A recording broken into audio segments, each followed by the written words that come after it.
कवि सूर्यनगर पौर परिषद में स्वाधीनता दिवस पालित स्थानीय पौर परिषद परिसर में 80तम स्वाधीनता दिवस अनुष्ठित होइछि।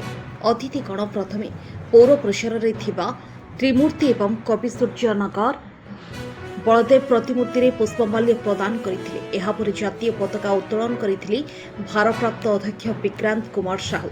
कार्यनिर्वाही अधिकारी कृपा सिंधु स्वयं तत्वावधान में आयोजित सभारे सभापतित्व करथिले मनोरंजन महापात्र। अन्य मध्य काउंसिलर देवी प्रसाद स्वयं, सुदेष्टा प्रधान, प्रियंका सुबुद्धि, लक्ष्मीप्रिया साहू, पल्लवी साहू, राकेश प्रधान, शोभाबाई बैंक सभापति मन्नाथ परिड़ा, गंजाम जिला दंडनाच महासंघ सभापति ब्रज सुंदर मलिक, प्रमोद साहू, मनमोहन जेना, सिल्लू पाणिग्राही अन्य मान्यगण्य व्यक्ति उपस्थित थे। प्रजापिता ब्रह्मकुमारी ईश्वरीय विश्वविद्यालय पक्षर स्वज्ञानी भौणी निशा निवारण शपथ पाठ करथिले। पौर परिषद पक्षर होइथिबा प्रतियोगितारे सफलता हासिल करिथिबा छात्र छात्री को समाजसेवी कुमुद साहू पक्षर नगद अर्थराशि सह मानपत्र और सील प्रदान करा जायतिला। आमे स्वाधीनता लाभ करथिले जातिर जनक महात्मा गांधी, जवाहरलाल नेहरू, सुभाष चंद्र बोस, मौलाना आजाद एपरी अनेक स्वाधीनता संग्रामी निजर जीवन को तलितलांत कर आम देश को स्वाधीनता आनी सेमानंक मध्यरे ए ओडिशार वीर जवान माने भी मध्य भारतीय जातीय आंदोलन में किसी कम नुहति। वीर सुरेंद्र साय, लक्ष्मण नायक, बाजीराउत भली अनेक ओडिशार अवदान भारत इतिहास एक अविस्मरणीय अध्याय।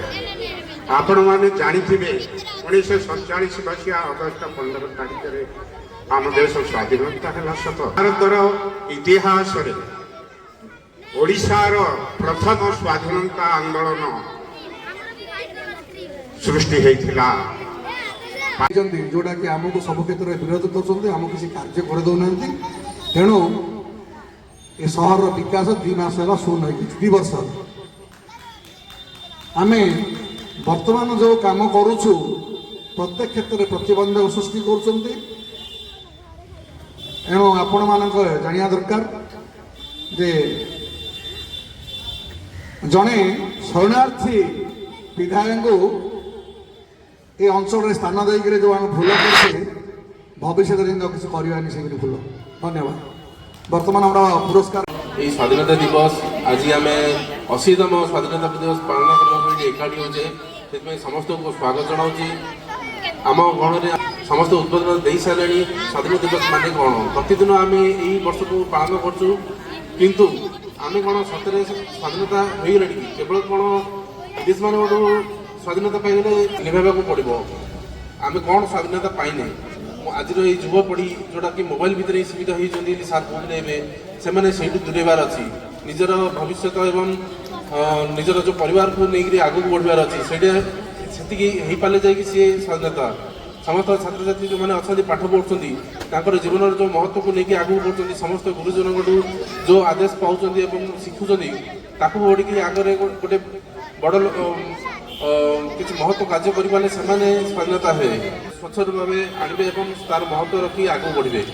मु आ गोटे कथा कहि केवल जे स्वाधीनता दिवस आमर भारत पालन करा नुहे आम स्वाधीनता केते दूर पाइचे आम कौन कर आम जोटा कि आम कमिशनर कथा करने चाहिए अवलित करने चाहिए गोटे ही उद्देश्य था जेहेतु यही आमर महान देश भारत देश सुनार देश थिला आउ बाकी अन्य प्रांत पृथ्वीर कौन प्रांत प्राचुर्य नथिला ना खाद्य वस्त्र बासगृह ज्ञान कौशल सबुथ से बहुत निकृष्ट थे।